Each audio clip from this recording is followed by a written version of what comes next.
ఎవరైతే లైవ్లో ఉండి వింటున్నారో, శుభవార్తలు చూస్తున్నారు, ఎవరైతే టీవీల ముందు కూర్చొని వింటున్నారో ఆన్లైన్లో, వారందరూ కూడా దేవుడు ఆశీర్వదించి ప్రతి ఒక్కరూ భయంతో, భక్తితో, వణుకుతో మరి వాక్యం వినాలని నేను ప్రభు పేట మనవి చేస్తున్నాను. దేవుడే నాలో ఉండి దేవుని పరిశుద్ధాత్మ ద్వారా మరి మాట్లాడి ప్రభు మన ఆత్మలను తెప్పరిల్లజేసి ఆయనకు మహిమకరంగా మనం బ్రతుకుదాము, ప్రార్థనాపూర్వకంగా ఉండాలని నేను ప్రభు పేట మనవి చేస్తున్నాను.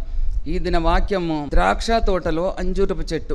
లూకాసువార్త 13వ అధ్యాయము 6వ వచనం నుండి. ఒక మనుషునికి ద్రాక్ష తోటలో అంజూరపు చెట్టును నాటడం. కాబట్టి యేసు ప్రభు ఈ లోకంలో సంచారం చేస్తున్నప్పుడు, ఆయన బ్రతికి ఉన్న కాలంలో 30 సంవత్సరాలకు ఆయన బాప్తిసం తీసుకొని 3-3.5 సంవత్సరాలు ఆయన సేవ చేశాడు.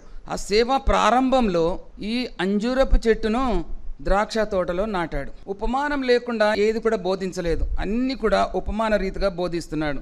అయితే ఎందుకు ఈ అంజూరపు చెట్టును మరి అక్కడ ద్రాక్ష తోటలో నాటాడు అని అంటే, చూడండి, మనుషులు నశించిపోవడం ఆయనకు ఇష్టం లేదు. కాబట్టి ఈ అంజూరపు చెట్టు దేనికి సాదృశ్యము, ద్రాక్ష తోట దేనికి సాదృశ్యము మనం నేర్చుకుందాము. పాత నిబంధన గ్రంథంలో పరలోక రాజ్యం అనేది లేదు.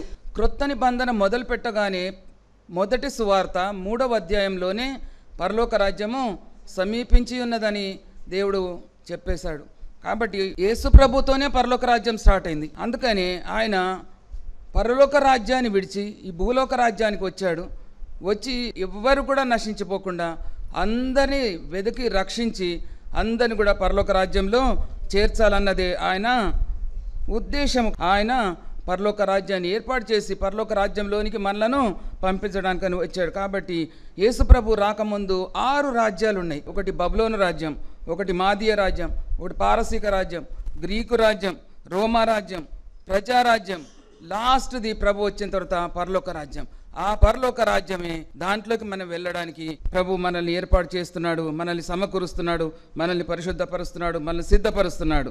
అయితే ద్రాక్ష తోటలో అంజూరపు చెట్టు ఎందుకు నాటాడు? ద్రాక్ష తోటలో ద్రాక్ష చెట్లే ఉంటాయి కదా, మామిడి తోటలో మామిడి పళ్ళు, జామ తోటలో జామ పళ్ళు, మరి యాపిల్ తోటలో యాపిల్ పళ్ళే ఉంటాయి. ఇలాగో అన్ని దేనికి వాటికి అవి ఉంటాయి.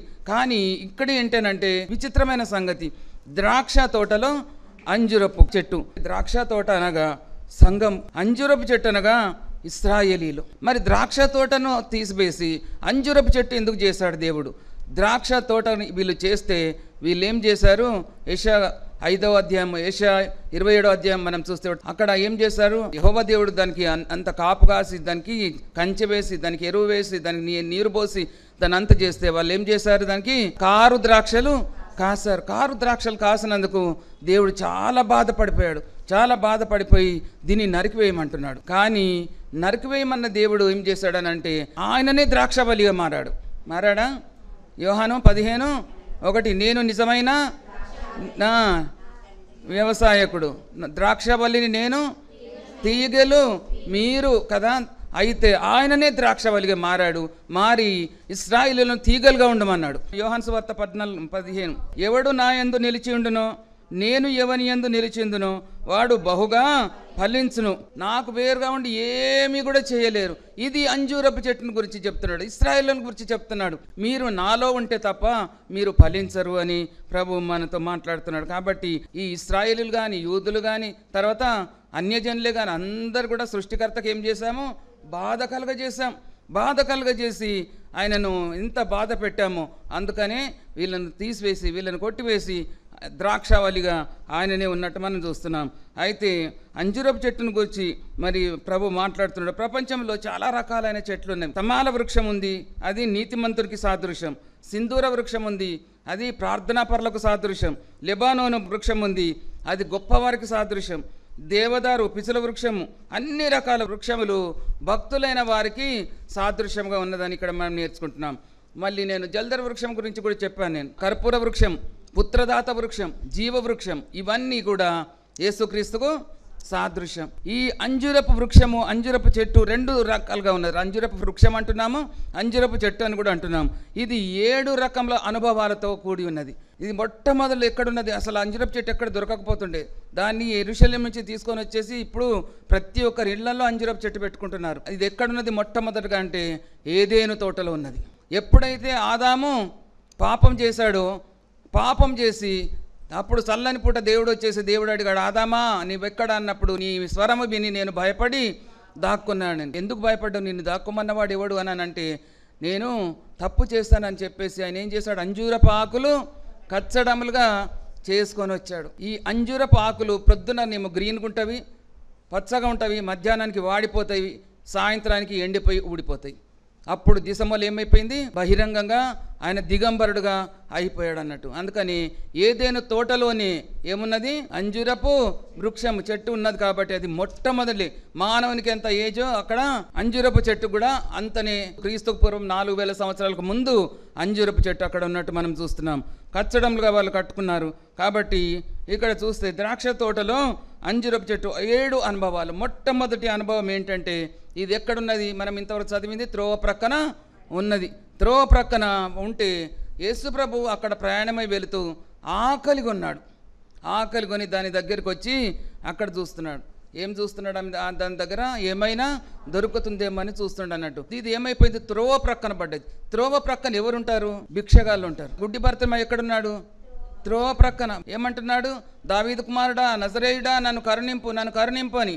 ఎప్పుడైతే ఆయనను ఊరుకో అని అన్నా కానీ ఆయన శబ్దం విని ప్రభు వస్తున్నాడని ఆయన విని ఆయన ఇంకా గట్టిగా ఆయన అరిచి అప్పుడు ఆయన నన్ను కరుణింపమంటే దేవుడు ఆయనను కరుణించి ఆయనకు కనుదృష్టి కలుగజేశాడు. ఆయన ఎక్కడున్నాడు, త్రోవ ప్రక్క ఉన్నాడా, త్రోవలో ఉన్నాడు. ఆయన వెనుక ఆయన వెళ్ళిపోయినట్టు మనం చూస్తున్నాం.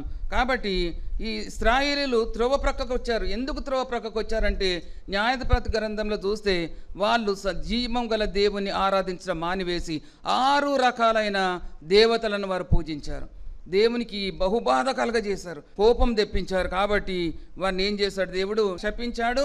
తర్వాత దీన్ని నరికివేయమని చెప్పాడు. అది ఎక్కడికి పోయిందనంటే త్రోవ ప్రక్కకు వచ్చినట్టు చూస్తున్నాం. త్రోవ అంటే మార్గం అంటే ఏంటి, మళ్ళీ యోహాను సువార్త 14:6 నేనే మార్గం. కాబట్టి త్రోవ ప్రక్కన అంటే దేవునిలో ఉండక, యేసు ప్రభువులో ఉండక ఎక్కడున్నాడు, ప్రక్కకు. కాబట్టి ఇశ్రాయేలు యూదులందరూ కూడా ప్రక్కకున్నారు. కాబట్టి వారు ప్రక్కకు వైదొలిగారు. వారు రక్షణలో లేరు, వారు దేవునిలో లేరు, పరిశుద్ధతలో లేరు, ప్రార్థనలో లేరు, వాక్యంలో లేరు, మందిరంలో లేరు.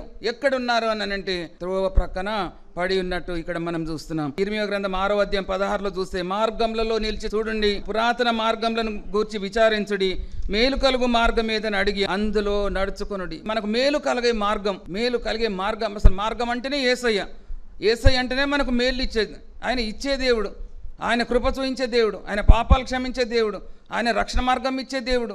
కాబట్టి ఆయనను మనము మేలు కలిగే మార్గం ఏది అని విచారించి దానిలో నడుచుకోమంటున్నాడు. మేలు కలుగు మార్గం తెలిసినా ఈ కాలం క్రైస్తవులు మార్గంలోనికి రాకుండా ఉంటున్నారు. క్రీస్తు అంటే తెలిసినా తెలియనట్టు యాక్ట్ చేస్తున్నారు. మేము క్రిస్టియన్స్ అని చెప్పుకోవడానికి వాళ్ళు సిగ్గుపడుతున్నారు. అందుకని కొంతమంది పేరుకు మాత్రం క్రైస్తవులు అయి ఉన్నారు. వాళ్ళకి ఏం తెలుసు అంటే, వాళ్ళకి పండుగలు తెలుసు, క్రిస్మస్ తెలుసు, జనవరి తెలుసు, ఈస్టర్ తెలుసు, గుడ్ ఫ్రైడే తెలుసు, అంతే. తక్కింది ఏం తెలియదు. దాంట్లో అసలు రారు కదా. అన్నీ తెలిసినా కానీ మందిరానికి రారు. కాబట్టి వాళ్ళు క్రీస్తునొద్దకు అన్నీ తెలిసినా కానీ అన్నీ ఉన్నా కానీ ఏం లేడు, క్రీస్తు లేడు అన్నట్టు. ప్రసంగి 10వ అధ్యాయం 15 వచనం చదవండి. ఊరికి పోవు త్రోవ ఎరగని వారై బుద్ధిహీనులు తమ ప్రయాస చేత ఆయాసపడుదురు. ఊరు అనగా సిటీ ఆఫ్ గాడ్ ఇంగ్లీష్లో. ఊరు అంటే మనము విలేజ్ అనుకుంటాం, కానీ బైబిల్ లాంగ్వేజ్ ఏంటి అని అంటే, బైబిల్ ప్రకారంగా సిటీ ఆఫ్ గాడ్, దేవుని పట్టణం. మనకు ఏది దేవుడో తెలియదంట, ఏది దయ్యమో తెలియదంట. మనకి ఏది సత్యమో ఏది అసత్యమో తెలియదు, ఏది దయ్యమో ఏది దేవుడో తెలియదు. తెలిసినా మనం రాము, మనం పూజించము. అలాంటి వారిగా మనం ఉంటున్నాం. కాబట్టి మనం ప్రభు వచ్చినప్పుడు మనం ఎక్కడికి వెళ్తున్నాం, మనం దేవుని దగ్గరికి వెళ్తున్నామా, నరకానికి వెళ్తున్నామా, అది ఇప్పుడే నిర్ణయించుకొని నిజమైన మార్గాన్ని మనము కనుగొనాలని చెప్పేసి ప్రభు మనతో మాట్లాడుతున్నాడు. ఇది మొట్టమొదటిది ఏంటి, అది త్రోవ ప్రక్కన పడి ఉన్న అంజూరపు చెట్టు. రెండవది ఒంటరిగా ఉన్న అంజూరపు చెట్టు. ఒంటరిగా అంటే ఏంటి, ఎవరు లేరంటే ఎవరు, భర్త లేకుండా, భార్య లేకుండా, తల్లిదండ్రులు లేకుండా, అన్నదమ్ములు లేకుండా, ఎవరు లేకుండా, దేవుడు లేని వారు ఒంటరి వారు. హల్లెలూయా, గట్టిగా. అందరూ ఉంటారు మనకు, కానీ అప్పుడు ఎలా ఉంటుందంటే, అందరున్నా మనము ఒంటరిగా ఉంటాం. చెప్పుకోలేని బాధలు, ఎక్కడ చూసిన సమస్యలే, ఎవ్వరు ఆర్చేవారు లేరు, తీర్చేవారు లేరు, ఒంటరి బ్రతుకు. అందుకనే దేవుడే ఆదికాండం ఏమంటాడు, నరుడు ఒంటరిగా ఉండడం మంచిది కాదని దేవుడే పెళ్లి చేశాడు. పెళ్లి చేసిన తర్వాత నరుడు ఇంకా ఒంటరైపోయాడు. ఎందుకు? నీవు నీ భార్య మాట విని, నేను తినవద్దన్న పండును తింటివి కదా, నీవు నీ భార్య మాట విని. అంటే మనం దేవుని మాట వింటలేము, మన ప్రక్కకున్న వారి మాటలు వింటున్నాం, మన పిల్లల మాటలు వింటున్నాం, మన అక్కచెల్లెల మాటలు వింటున్నాం, అన్నదమ్ముల మాటలు, తల్లిదండ్రుల మాటలు, అందరి మాట వింటున్నాం, కానీ దేవుని మాట వినటం లేదు. దేవుడు సూటిగా మాట్లాడుతున్నాడు. ఏంటి? నీవు నీ భార్య మాట విని తినవద్దన్న పండును తిన్నావు కాబట్టి నీదేమైపోయింది? ఒంటరి బ్రతుకైపోయింది. దేవుడు లేని బ్రతుకులు ఇవి. కాబట్టి మానవులందరినీ కూడా సాతానుగాడు ఏం చేస్తాడంటే ఒంటరిగా చేస్తాడు. ఎందుకు అనంటే సమస్యలు ఎవరి ద్వారా వచ్చినాయి? సాతాను ద్వారా వచ్చినాయి. కాబట్టి తప్పకుండా మనం ఏమైపోయాము? దేవుని లేని బ్రతుకులు అయిపోయినాయి. కాబట్టి దేవుని ఆశ్రయించాలని 4000 సంవత్సరాల తర్వాత దేవుడు మరలా తిరిగి వచ్చి నరుణ్ణి ఏం చేశాడనంటే తిరిగి ఆయన మనుషుల్లో కలిపాడు. దేవునితో సంబంధం, తండ్రితో సంబంధం ఆయన చేసి మళ్ళీ దేవునితో సంబంధము మనకు చేసి, మనమే అంటే కాదు, ఇశ్రాయేలు ఒంటరిగానే వాళ్ళేమో వినలేదు, కానీ అన్యులు వింటున్నారు. అన్యులు విని అన్యులు నమ్ముకుంటున్నారు, కానీ యూదులు ఇశ్రాయేలు నమ్ముకోకుండా ఉంటున్నారు అన్నట్టు. దేవుడు లేని బ్రతుకులు బ్రతుకుతున్నారు కాబట్టి వారు ఒంటరిగా అయిపోయారు. మూడవది, దూరంగానున్న అంజురపు చెట్టు. మార్క్స్ వార్త 11వ అధ్యాయం 15వ వచనం చూస్తే, వారు బేతనియ నుండి వెళ్ళుచుండగా ఆయన ఆకలి కొని ఆకులు గల ఒక అంజురపు చెట్టును దూరం నుండి చూచి, ఎక్కడున్నది అంజురపు చెట్టు?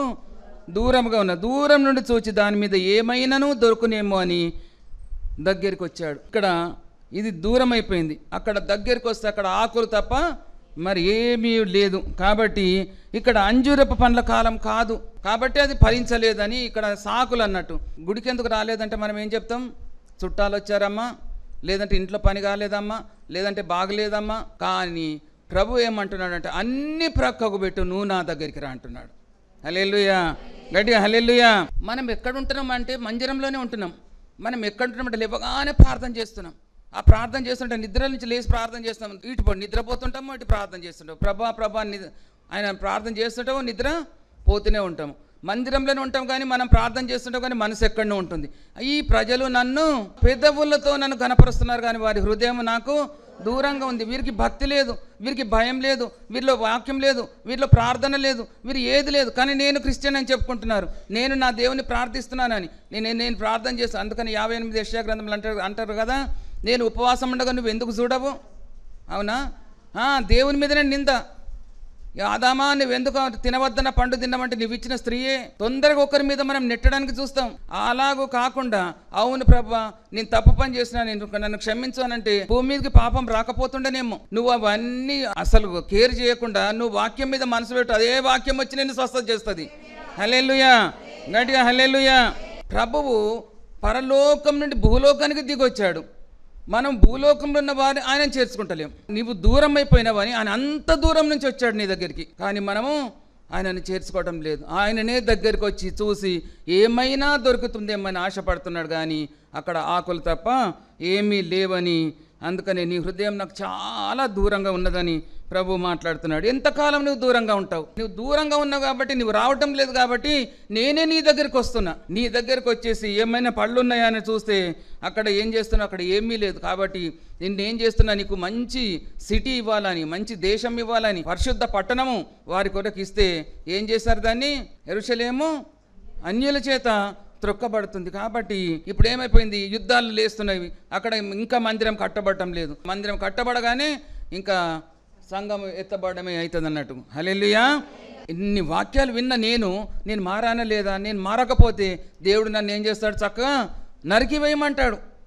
కాబట్టి ఎవరెవరైతే వాక్యం వింటున్నారో వాక్య ప్రకారం మీరు ఫలించాలి. ఫలించడం లేకపోతే ఏం చేస్తాడు? దేవుడు నరికివేస్తాడంటూ.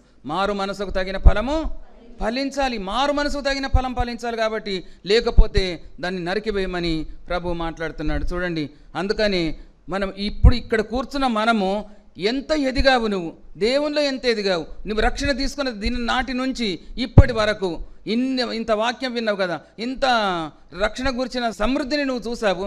కాబట్టి నువ్వు బేరీజ్ వేసుకో, నీవు తూచుకో, నీ రక్షణ ఎంత ఉంది, నీ మారు మనసు ఎంత ఉంది, నువ్వు తూచుకో. ఎలాగో తూచడము, ఎలాగో కొలత వేయడము, నేను ఎంతవరకు మారాను, నేను ఎంతవరకు మంచిగా ఉన్నా, దేవుడు ఎంతవరకు నన్ను అంగీకరిస్తాడు, నన్ను చూడగానే పరిగెత్తొస్తాడా, లేదంటే ఆమెనేనా ఈ సంవత్సరం మారుతా, వచ్చే సంవత్సరం మారుతాను, ఇంకో సంవత్సరం రక్షణ తీసుకుంటా, ఇంకో సంవత్సరం రక్షణ తీసుకుంటా అని చెప్పి క్రూసైడ్స్ వచ్చినాయంటే, పెద్ద పెద్ద మీటింగ్లు వచ్చినాయంటే అందరూ వచ్చేసి రక్షణ తీసుకుంటానంటాము, ఇంటికి పోయిన తర్వాత ఎప్పటాటని.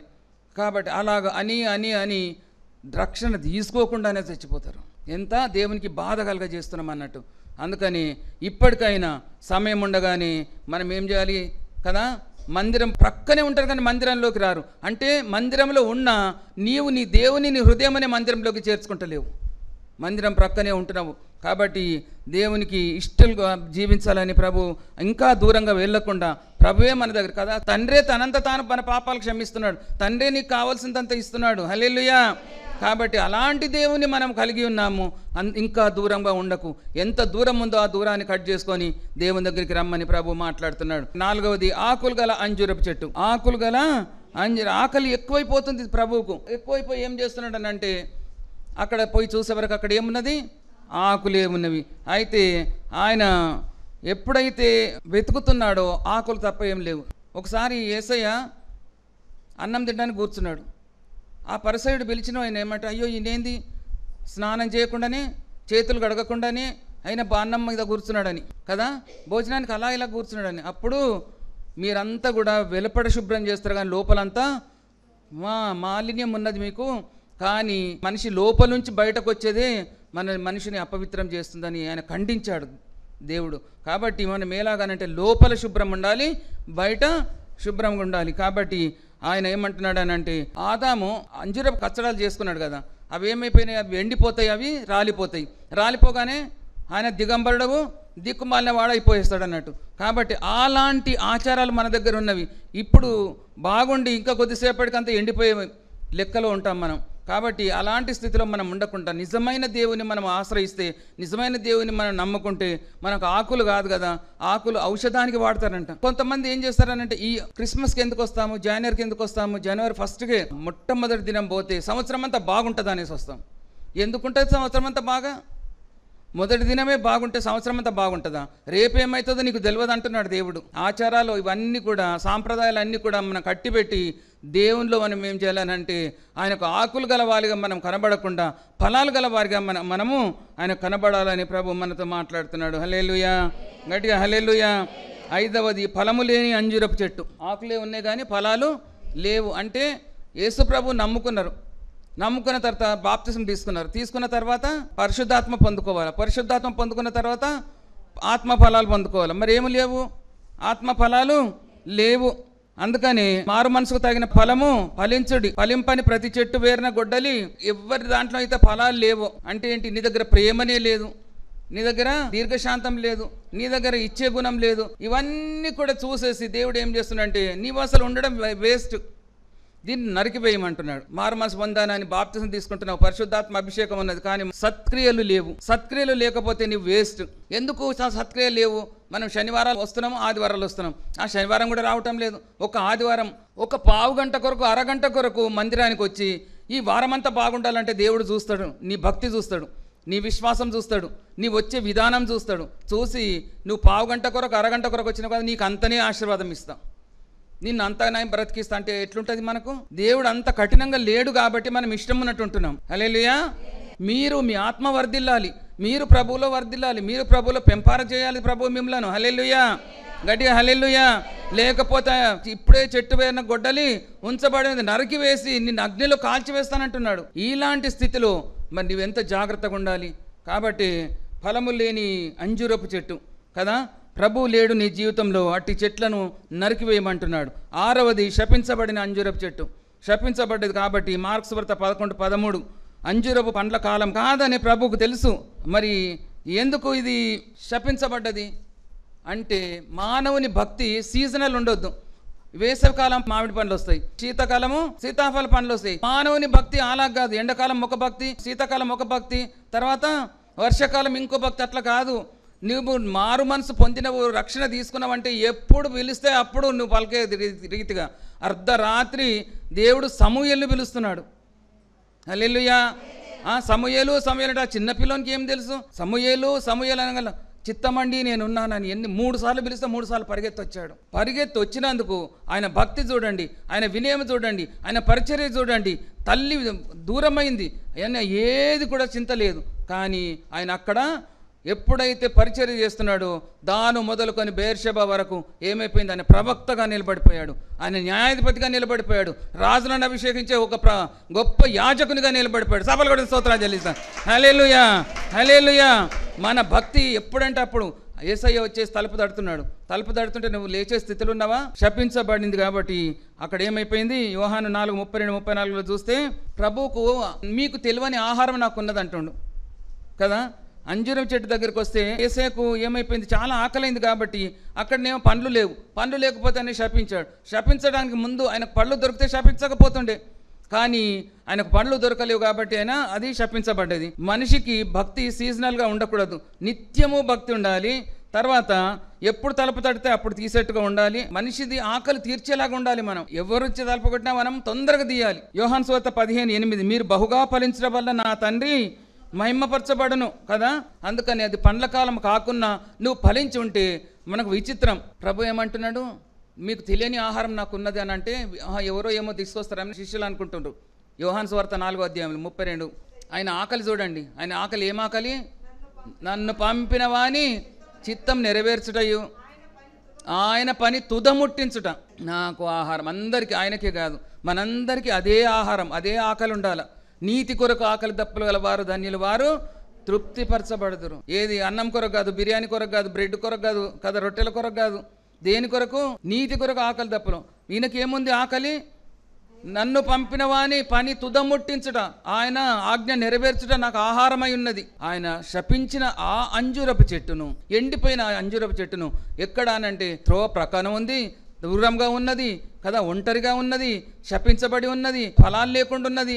ఇవన్నీ ఉన్న ఆ అంజూరపు చెట్టును తీసుకొచ్చి ఎక్కడ నాటాడు? ద్రాక్ష తోటలో నాటాడు. అంత కనికరపడ్డాడు. ద్రాక్ష తోటలో నాటి ఏం చేస్తున్నాడు? తోటమాలిని పిలిచి దీనికి స్పెషల్గా నువ్వు ఏం చేయాలా? ఫస్ట్ తవ్వు, తర్వాత ఎరువు వేయి, తర్వాత నీళ్లు పోయి, తర్వాత దీనికి ఏం చేయి? కంచె వేయు, దీనికి అంతగా చెయ్యి. ఆయన పరిచర్య కాలంలో 1 సంవత్సరం అయిన తర్వాత చూశాడు, దాంట్లో ఏమీ లేదు, ఫలాలు లేవు. పెరుగుతుంది బాగానే, ఫలాలు లేవు. మళ్ళీ 2వ సంవత్సరం వచ్చి చూశాడు, మళ్ళీ ఫలాలు లేవు.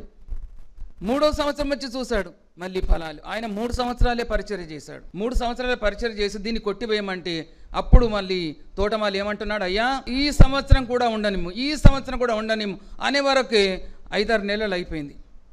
5-6 నెలలు అయిపోయే వరకు యేసు ప్రభు సిలువకి వెళ్ళిపోయాడు. చూసారా ఎంత కరుణ గలవాడో, ఎంత కృప గలవాడో చూడండి. ఆ కొట్టివేయబడిన, శపించబడిన ఆ అంజూరపు చెట్టును తీసుకొచ్చి సంఘంలో నాటాడు. సంఘం అంటే ద్రాక్షవల్లి కదా, ద్రాక్ష తోట అంటే సంఘము. సంఘంలో నాటాడు. ఎందుకనంటే ఇతరులందరూ కూడా ఫలిస్తున్నారు, ఇది ఫలిస్తుంది ఏమని. కానీ అందుకనే భూమి ఏల వ్యర్థం కావాలి, నువ్వు కూర్చోవడానికి ఇంత స్థలం కావాలి, నువ్వు కూర్చోవడానికి ఒక చైర్ కావాలి. ఆ చైర్ కూడా ఎందుకు వ్యర్థంగా నీకు ఇవ్వాలి? చైర్లో మేము రెంట్కి కొంటున్నాం, రెంట్కి తీసుకొస్తున్నాం, ఆ రెంట్ కూడా వ్యర్థమే, అది వేయడం వ్యర్థమే, నువ్వు ఇక్కడ ఉండడం వ్యర్థమే. నువ్వు భూమికి బరువైపోయావు, నీ దగ్గర సత్క్రియలు లేవు, నువ్వు ఫలిస్తా లేవు అని చెప్పేసి దేవుడు ఏమంటున్నాడు? తోటమాలిని పిలిచి నరికివేయి దీన్ని. మత్తయి సువార్త 24:32 అంజూరపు చెట్టును చూచి ఒక ఉపమానం నేర్చుకోండి. అంజూరపు కొమ్మ లేతదై చిగురించినప్పుడు వసంతకాలం ఇంకా సమీపంగా ఉన్నది. ఒకటి వసంతకాలం వచ్చినప్పుడు అంజూర కొమ్మ చిగురుస్తుంది. తర్వాత వసంతకాలం అంటే యేసుక్రీస్తు రాకడ కాలం, దెన్ యుద్ధకాలం. కాబట్టి ఆ సమయంలో ఇశ్రాయేలు రక్షణ తీసుకునే సమయం. అది చాలా పెద్ద సబ్జెక్ట్, అది చెప్పడానికి ఇప్పుడు కాదు. కాబట్టి ఇది ఇంతవరకు మనం ముగించుకుందాము. ఎందుకనంటే అంజూరపు చెట్టు కాబట్టి అంజూరపు చెట్టు పక్వ మగుచున్నది, పావుర స్వరము, పరిశుద్ధాత్ముడు నిన్ను నన్ను తట్టి లేపుతున్నాడు. మారు మనసు తగిన ఫలము ఫలించుడి. లేదా అంజూరపు చెట్టును నేను తీసుకొచ్చి ఎక్కడ పెట్టినాను? ద్రాక్ష తోటలో పెడితే అది ఏమవుతుంది? 3 సంవత్సరాల వరకు ఫలములు లేవు. అందుకని దాన్ని నరికివేయమంటున్నాడు. నరికివేయకుండా తోటమాలి నీ కొరకు ప్రార్థన చేస్తున్నాడు, విజ్ఞాపన చేస్తున్నాడు. ఎప్పుడైతే ఆయన ఆమేన్ అంటాడో అప్పుడు సంఘం ఎత్తబడుతుంది. హల్లెలూయా. మన ఒక్కొక్కరి ఇల్లు అది రెడీ కావాలా. ఆఖరి ఇటుక అక్కడ పెట్టడం ఆలస్యం లేదు, ప్రభు వచ్చేస్తాడు. మన ఇల్లు ఇంకా కంప్లీట్ కాలేదు కాబట్టి ఇంకా కొద్దిగా ఆగుతున్నాడు. అదొకటి. అందరూ మారు మనసు పొందే వరకు ఆయన ఇంకా ఆలస్యం చేయిస్తున్నాడు. హల్లెలూయా. కాబట్టి ఇవన్నీ కూడా ఆయన రాకడకు గుర్తులు, మనం వెళ్ళిపోవడానికి గుర్తులు. కాబట్టి ఇంకా సమయం ఇస్తున్నాడు, ఇంకా సమయం ఇస్తున్నాడు. అంతా కూడా సంకుచితమైపోయింది, అంతా కూడా దగ్గరికి వచ్చేసింది. ఎక్కడ చూసినా మనుషులు భక్షించే రోజు వచ్చేసింది. ఇంతకుముందు ఎలాగంటే ఒక మనిషి ఆమెకు లెటర్ రాసిండు అంటేనే అబ్బో ఆమె చెడిపోయింది అని అంత పుకారైపోతుండే. ఇప్పుడు ఒక స్త్రీని 10 మంది చెడిపేస్తున్నారు. అంటే ఎంత అసహ్యమైన జుగుప్సాకరంగా రోజులు వచ్చేసినాయనంటే ఒకరినొకరు భక్షించుకుంటున్నారు. అంత డర్టీగా అయిపోయింది, అసలు సొసైటీ అంత డర్టీగా అయిపోయింది. రోజులు అసలు బాగలేవు. కాబట్టి ఎవరికి ఏం చెప్పదామన్నా కానీ వినే స్థితిలో కూడా లేరు. నోవహు కాలం ఎలాగుందో అలాంటి కాలం ఇప్పుడు వచ్చింది. వాళ్ళు తింటూ త్రాగుతూ పెళ్ళికి ఇచ్చుచు గృహాలు కట్టుచు వాళ్ళు ఉంటున్నారు. కాబట్టి వారు ఎలాగంటే చెప్పినా వినకుండా మాకు ఎంజాయ్మెంట్ కావాలా, సస్యమి చచ్చిన తర్వాత చూసేది ఎవరు, ఇప్పుడు నన్ను ఎంజాయ్ చేయని అనే రకంగా ఉన్నారు. కాబట్టి దేవుని ప్రార్థిస్తాం మనం. దేవుడే వాళ్ళని మారుస్తాడు. అందరు కూడా ఎవరెవరైతే త్రోవ తప్పిపోతున్నారో, ఎవరెవరైతే దేవునికి దూరంగా ఉంటున్నారో, ఎవరైతే కదా ఒంటరిగా ఉంటున్నారో, ఎవరైతే ఇట్లా శపింపబడిన వారు ఉంటున్నారో, ఎవరైతే ఫలములు లేని వారిగా ఉంటున్నారో వారందరి కొరకు మనము 7 అనుభవాలు అంజూరపు చెట్టుకున్నవి. కాబట్టి 7 అనుభవాలు ఉన్నా దేవుడు ఏం చేస్తాడు, అయినా కరుణిస్తున్నాడు, అయినా కటాక్షిస్తున్నాడు, తీసుకొచ్చి సంఘంలో నాటుతున్నాడు. అంజూరపు చెట్టును సంఘంలో తీసుకొచ్చి ద్రాక్ష తోటలో నాటుతున్నాడు, సంఘంలో నాటుతున్నాడు. నువ్వు ఫలించాలని దేవుడు ఆశపడుతున్నాడు. కాబట్టి అలాంటి ఫలములు మనలో దేవుడు చూచునుగాక. దేవుడు సంతోషించాలి. దేవుని మనము ఆయన ఆకలి తీర్చే బిడ్డలుగా దేవుడు మనల్ని చేయని దేవుడు ఈ వాక్యమును ఆశీర్వదించునుగాక. స్తోత్రములు నాయన. దేవా, నన్ను నిలబెట్టుకొని చక్కని వర్తమానము మీరే నాలో ఉండి మాట్లాడినందుకు మీకే స్తోత్రాలు, వందనాలు. నిజమే తండ్రి, ద్రాక్ష తోటలో అంజూరపు చెట్టు ఎందుకు వచ్చిందో దేవా మేము నేర్చుకున్నాం. నరికివేయమని ఆజ్ఞాపించారు కానీ నరికివేయలేదయ్యా. అయ్యా మీరు బ్రతికించారు తండ్రి. మేము ఎంత ప్రభుత్వ అపరాధులమైన ఎంత అవిధేయతతో ఉన్నా కానీ దేవా మమ్మల్ని మీరు క్షమించే దేవుడు, కనికరించే దేవుడు అని మేము నేర్చుకున్నాం ప్రభా. అయ్యా మేము మీకు ఫలములు ఇచ్చే బిడ్డలుగా మమ్మల్ని ఎదుగజేయమని ప్రార్థిస్తున్నాను. ఈ వాక్యం మా హృదయం అనే పలక మీద రాసుకొని మేము నెమరు వేసుకుని దాని ప్రకారం జీవించడానికి సహాయం దయచేయండి. నా ప్రార్థన పరిశుద్ధోపలు చేసుకునే ప్రతిఫలం దయచేయమని యేసుక్రీస్తు అతి పరిశుద్ధ నామములో అడిగి వేడుకొంచుతున్నాను తండ్రి. ఆమేన్. యేసు రక్తమే జయం, ప్రభు యేసు నామమే జయం, ప్రభు యేసు రక్తం సంపూర్ణ విజయం కలుగునుగాక. ఆమేన్. అందరికీ ప్రైజ్ ది లార్డ్ అండి. Praise the lord. దేవుడు మిమ్మల్ని అందరిని ఆశీర్వదించునుగాక.